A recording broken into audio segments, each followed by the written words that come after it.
모세가 여호수아를 불러 온 이스라엘의 목전에서 그에게 이르되 너는 강하고 담대하라.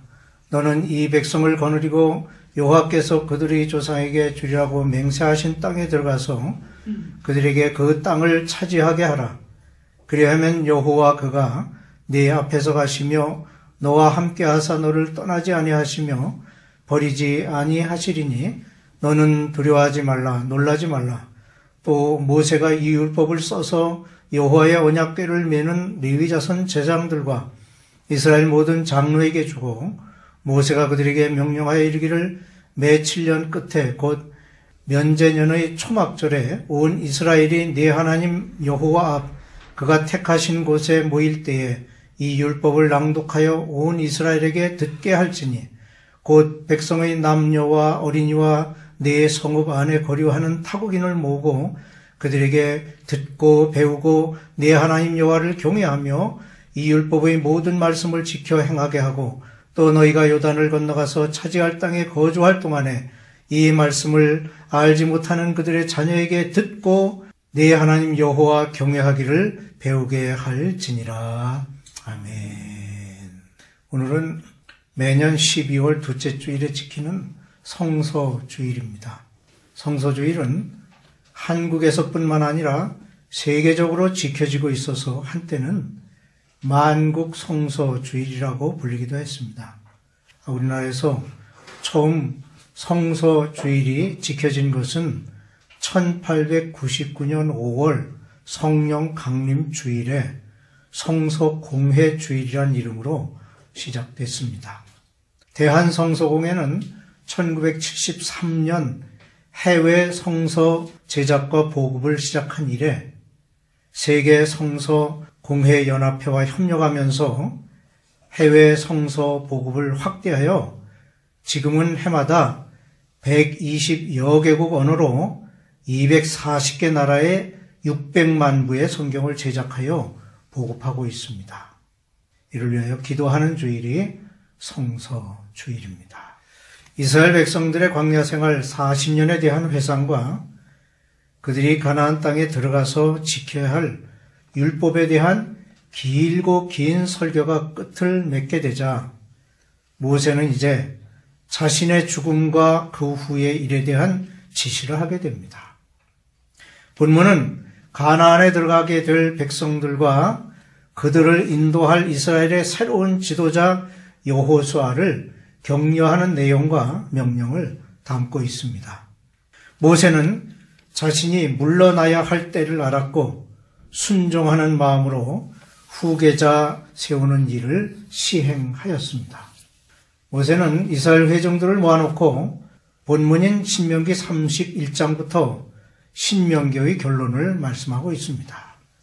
본문을 중심으로 모세가 왜 지도자의 자리를 여호수아에게 넘겨주게 되었으며 여호수아를 후계자로 세운 사실에서 우리는 어떤 교훈을 얻을 수 있는지를 살펴보겠습니다. 첫째로 지도자의 자리를 여호수아에게 넘겨주게 된 이유가 있습니다. 2절에 그 이유를 두 가지로 요약하고 있습니다. 하나는 나이가 많아서이며 또 하나는 여호와의 말씀을 순종한 것이라고 전하고 있습니다. 사람이 나이가 들어 노쇠해지면 몸의 기능이 약화되어 움직임이 둔해지고 온몸에 이상이 생기게 됩니다. 왕성하던 근력이 없어지고 왕년에 자랑하던 육체미도 사라집니다. 과거의 풋풋한 아름다움이 간 곳이 없어져 모든 것이 다시 보지 못할 과거로 남게 됩니다. 그러기에 모세는 120세가 되어 출입이 힘들다고 말하고 있습니다. 이제 내 나이 120세라 내가 더 이상 출입하지 못하겠고 2절에서 말씀합니다.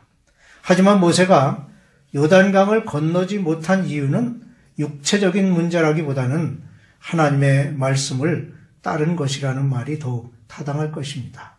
왜냐하면 모세의 육체에 대해 34장 7절에 다시 언급하고 있는데 모세가 죽을 때 120세였음에도 불구하고 눈이 쇠하지 아니하였고 기력이 쇠하지 아니했다고 기록하고 있습니다.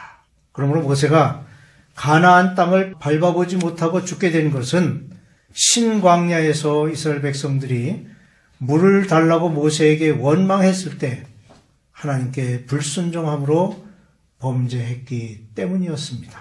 모세는 하나님께로부터 너희는 이 회중을 내가 그들에게 준 땅으로 인도하여 드리지 못하리라, 민수기 20장 12절 말씀과 같이 엄한 경고를 받은 일이 있습니다.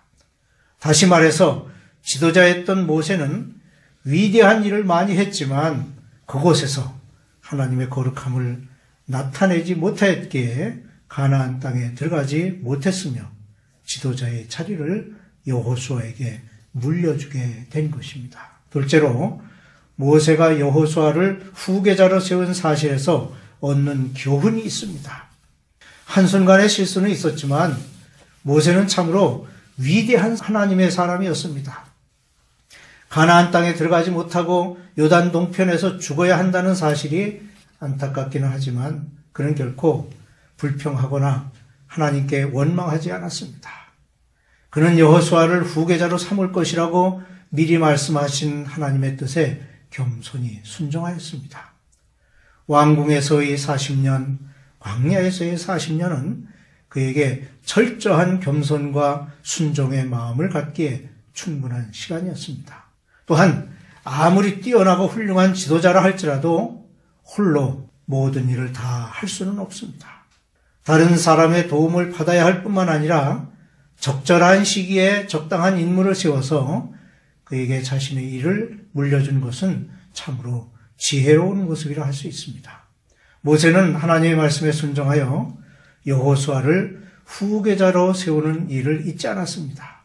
그는 평소에도 여호수아를 자기 곁에 두었던 것을 출애굽기 33장 11절에서 볼 수 있습니다. 여호와께서는 모세와 대면하여 말씀하시며 모세는 진으로 돌아오나 눈의 아들 젊은 수종자 여호수아는 회막을 떠나지 아니하리라. 뿐만 아니라 위대한 지도자 모세가 죽는다고 할지라도 하나님의 계획은 계속된다는 것을 알 수 있습니다. 이런 까닭에 구약의 선지자들을 통해서 또 신약의 사도들을 통해서 그리고 지금 우리들에게까지 하나님의 사업은 계속되고 있는 것입니다. 셋째로 모세가 이스라엘 백성들과 여호수아에게 행한 격려가 있습니다. 모세는 이스라엘 백성들과 여호수아에게 너희는 강하고 담대하라, 두려워하지 말라, 그들 앞에서 떨지 말라, 이는 네 하나님 여호와 그가 너와 함께 가시며 결코 너를 떠나지 아니하시며 버리지 아니하실 것임이니라고 말합니다. 군인이 전쟁터에 나갈 때 가장 큰 무기가 되는 것은 손에 들려있는 창이나 방패가 아니라 마음속에서 우러나오는 강한 믿음과 승리에 대한 확신입니다. 십자가 용사에게 있어서도 이것은 마찬가지입니다. 아무리 어려운 시험과 환란이 온다고 할지라도 마음을 강하게 하고 담대하게 하면 두려울 것이 없습니다. 여호와 하나님이 나와 함께 하신다고 하셨기에 두려움이 없습니다. 우리는 우리 앞에 어떤 일들이 펼쳐질지 알 수 없지만 하나님께서 함께 하심을 믿을 때 그 미래는 희망찬 미래가 될 것입니다. 이어서 모세는 분명히 가나안 땅을 정복할 수 있을 것이라고 격려하고 있습니다.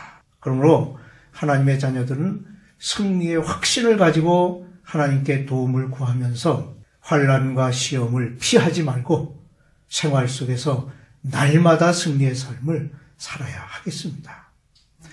가나안에 들어갈 이스라엘과 그들을 인도할 여호수아를 격려한 모세는 이제 자신이 죽고 난 후에 있게 될 일들에 대하여 명령합니다.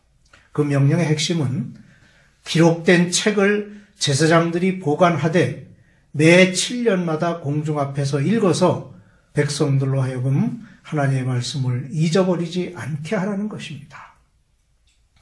모세는 하나님이 함께 하신다는 증표로서 율법을 제시하면서 그 율법을 되새기는 절차에 대해 가르치고 있는 것입니다.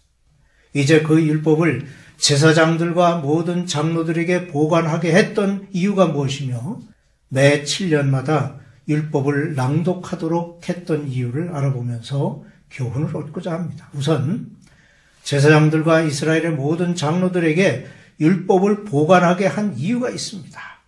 제사장은 레위 지파, 특히 아론의 자손 중에서 제사장직을 계승하도록 했는데 그들은 제사장, 성가대, 성막 지키는 등의 업무를 맡아서 수행했습니다.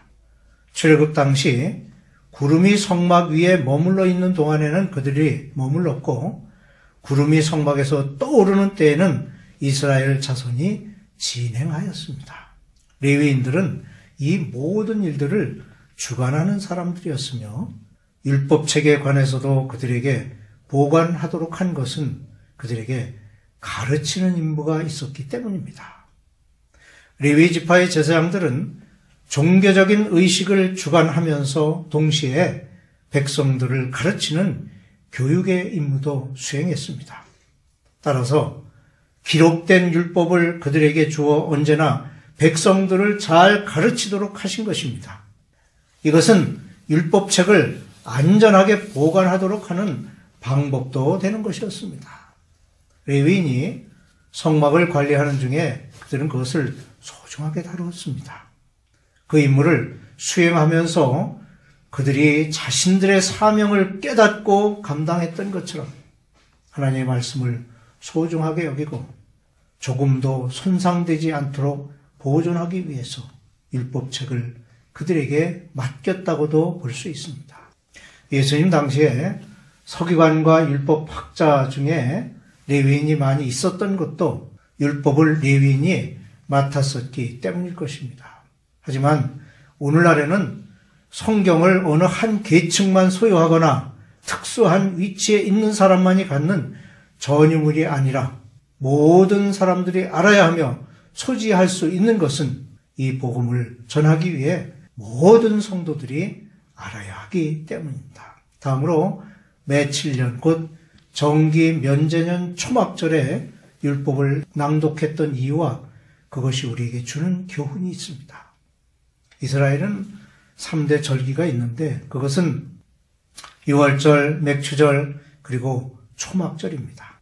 유월절은 출애굽 당시를 생각하면서 무교병을 먹으면서 7일 동안 지키도록 한 것이며 맥추절은 77절 또는 오순절이라고도 하는데 우리나라의 경우 맥추 감사절에 해당하는 것입니다.